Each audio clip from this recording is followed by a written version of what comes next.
Hello everyone, good morning students. Now open your grammar textbook, page number 10. So today we are going to learn about chapter 3, parts of speech. Okay.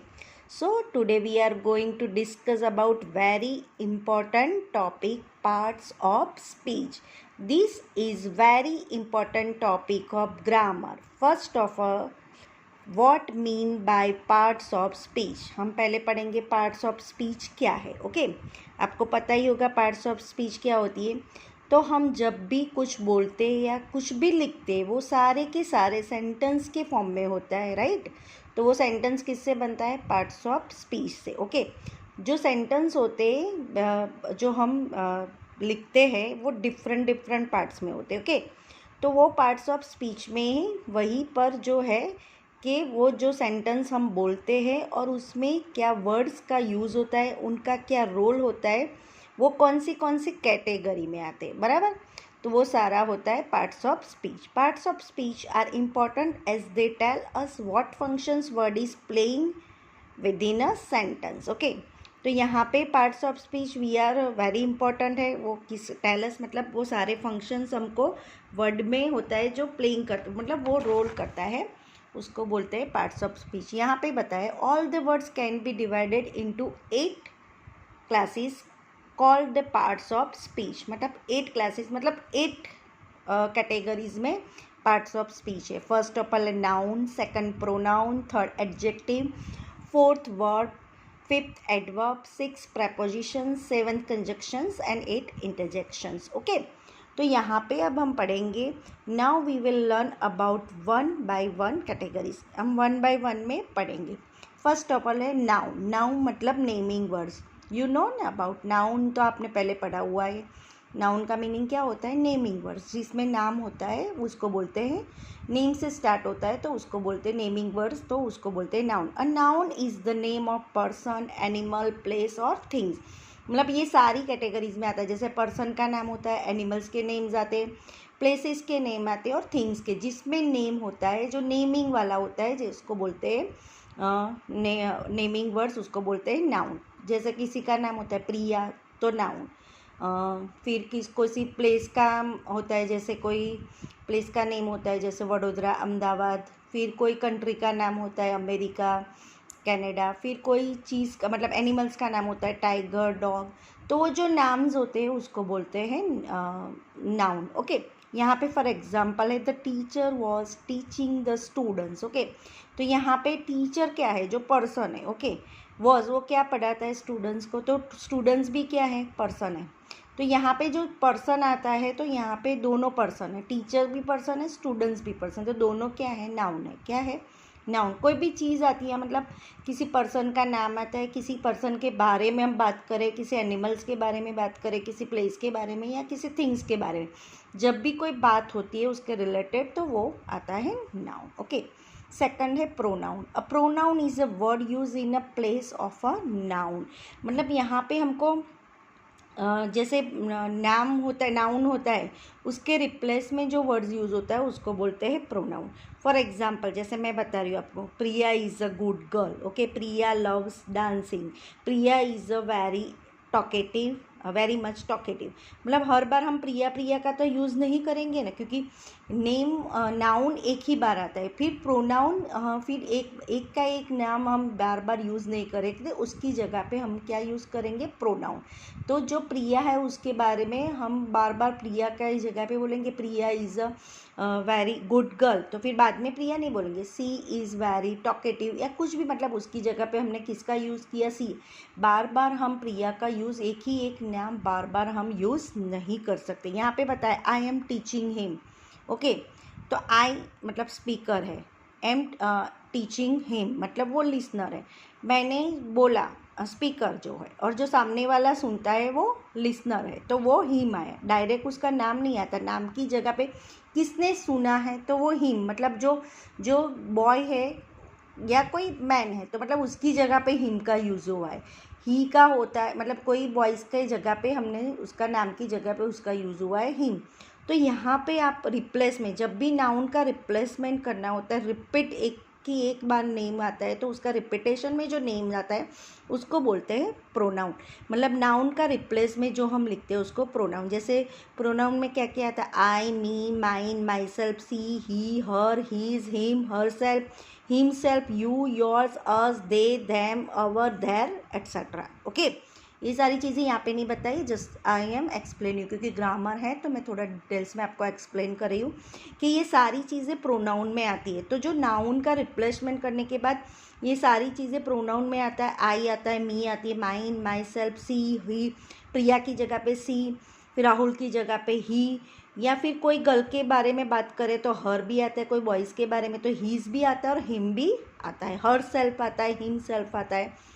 Okay, you, yours, us, दे, है ना। तो वो सारी चीज़ें जो replace में use होती है उसको बोलते हैं प्रोनाउन। ओके, उसके बाद है adjective. And adjective tells what kind of, how many और how much, what colour etcetera, persons, animals, places और थिंग्स आर। मतलब इसमें भी सारी चीज़ें पर्सन, एनिमल्स, प्लेसेस और थिंग्स के बारे में होता है, पर उसमें ज़्यादा डिस्क्राइब किया होता है। ऑलवेज कोई भी चीज़ एडजेक्टिव में क्या होता है, जो नाउन और प्रोनाउन होता है पर उसको ज़्यादा डिटेल्स में डिस्क्राइब करते हैं तो उसको बोलते हैं एडजेक्टिव। ओके, यहाँ पे आप क्वेश्चन पूछोगे, the young girl pluck 10 grapes. तो ग्रेप्स क्या है, नाउन है, पर हाउ मैनी ग्रेप्स, तो यहाँ पे डिस्क्राइब ग्रेप्स के बारे में बताया पर डिस्क्राइब कैसे किया है, तो 10 ग्रेप्स। तो हाउ मैनी, तो 10 is the adjective. What kind of, the young girl, girl भी नाउन है। ओके, तो उसको डिस्क्राइब किससे किया है, व्हाट काइंड ऑफ गर्ल, तो यंग गर्ल। तो यंग इज द एडजेक्टिव, क्योंकि यंग गर्ल को डिस्क्राइब किया है तो यंग, तो वो यंग क्या है, एडजेक्टिव, गर्ल क्या है, नाउन है। ओके, तो गर्ल को जो चीज़ डिस्क्राइब, उसके बारे में ज़्यादा डिस्क्राइबेशन होता है, मतलब डिस्क्रिप्शन होता है, उसके बारे में ज़्यादा डिटेल्स में हम बताते हैं तो उसको बोलते हैं एडजेक्टिव। अंडरस्टैंड। फिर हम पढ़ेंगे वर्ब। वर्ब तो आपको पता ही होगा। A verb is use to say that a person और things does what a person और थिंग इज, और व्हाट अ पर्सन और things has. It is use to show doing, being और पोजेसिंग्स। बराबर। तो यहाँ पे जो भी चीज़ें, यहाँ पे फॉर एग्जाम्पल है, शी रॉट अ लेटर। तो लेटर का काम क्या करना होता है, या क्या कर रहे हैं, डूइंग, मतलब जो वर्ब होता है वो एक्शन वर्ब होता है। तो ऑलवेज वर्ब एक्शन वर्ड्स होता है। तो यहाँ पे लेटर लिखा जाता है, तो रोट मतलब लिखने का होता है काम, जो क्या करता है, डूइंग। लेटर लिखने का काम होता है रोट, तो रोट इज़ द डूइंग। मतलब and a man is happy, तो हैप्पी मैन इज़ इसमें वर्ब है, उस ऊपर में रोट है। एक्शन वर्ड्स होता है तो उसमें पर्टिकुलर वर्ब आता है। बीइंग मतलब helping verb, helping verb, is the helping verb. Happy है, a man is happy, happy कौन है, तो मैन, तो इज़ द वर्ब है, पर वो बीइंग मतलब क्या उसके साथ जुड़ा हुआ है, तो वो क्या आएगा, हेल्पिंग वर्ब है, और वो है main verb. Wrote is the main verb, वो डूइंग एक्शन वर्ड्स होता है। ओके, तो एक्शन वर्ब अलग होता है, हेल्पिंग वर्ब अलग होता है। हेल्पिंग वर्ब में is, was, am, are, have, has, had, वो सारे के सारे वर्ब है, वो हेल्पिंग वर्ब है। मेन वर्ब में क्या आएगा, ईट है, मतलब जो एक्शन वर्ड्स है, ईट, कोई कौन सी चीज़ क्या वर्क करती है। जैसे लेटर है, पर लेटर लिख रहा है, तो लिखने का काम क्या है, wrote, write, wrote, written. Okay, तो वो जो वर्ब है, राइट से वर्ब बनता है, तो वो एक्शन वर्ड है। तो राइट, रॉट, रिटन, ईट, एट, ईटन, तो वो सारे वर्ब है, वो एक्शन वर्ब है। तो action verb is the main verb, तो जिसका यूज़ होता है वो एक्शन वर्ब्स होता है। तो एक्शन जो क्रिएट करता है डूइंग द, तो उसमें आता है जो मेन वर्ब। और जो हेल्पिंग वर्ब है उसमें आता है is, am, are, has, have, had, was, were, shall, will, तो वो सारे हैं हेल्पिंग वर्ब। ओके, फिर आता है adverb. Okay, and adverb is word that adds to the meaning of verb, and adverb is an adjective. यहाँ पे जो वर्ब होता है, वर्ब का मतलब एडवर्ब का मीनिंग होता है जो एड्स में मीनिंग ऑफ वर्ब, वर्ब्स का ही होता है। एंड एडवर्ब और एन एडजेक्टिव, वो एडजेक्टिव के फॉर्म में भी होता है। जैसे इंडियन आर्मी फॉट ब्रेवली, तो फॉट हाउ, मतलब फॉट का यहाँ पे क्वेश्चन पूछा है हाउ, तो कैसे वो उसने आर्मी ने फाइट की, तो ब्रेवली, तो ब्रेवली इज़ द एडवर्ब। क्या आएगा, फॉट इज़ अ वर्ब आएगा, तो फिर ब्रेवली उसको एडवर्ब। एडवर्ब उसके बाद ही आएगा, जो वर्ब को डिस्क्राइब करता है उसको बोलते हैं एडवर्ब।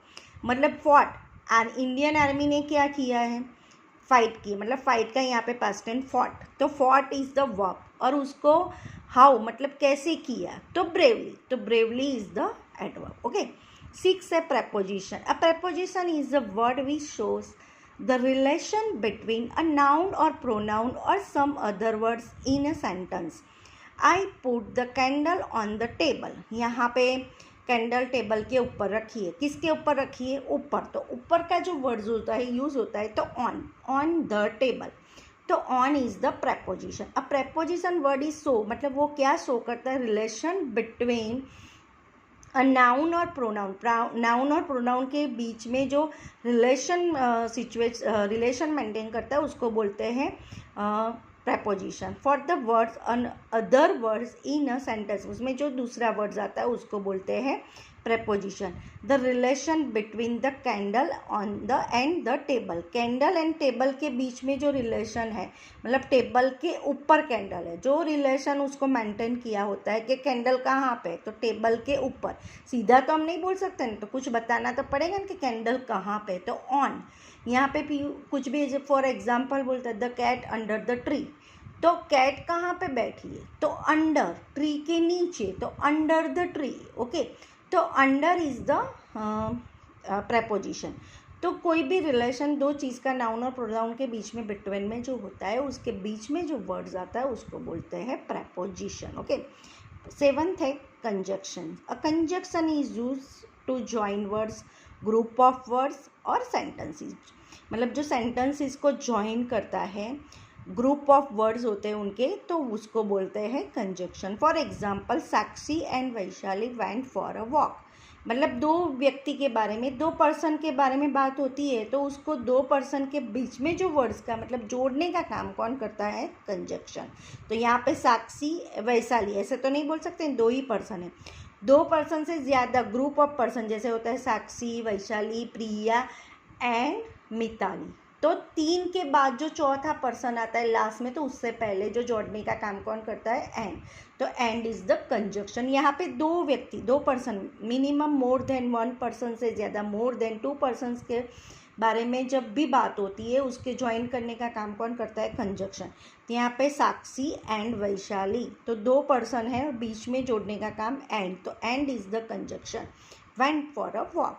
ओके, फिर आता है interjections. And interjection is a word which express some sudden feelings.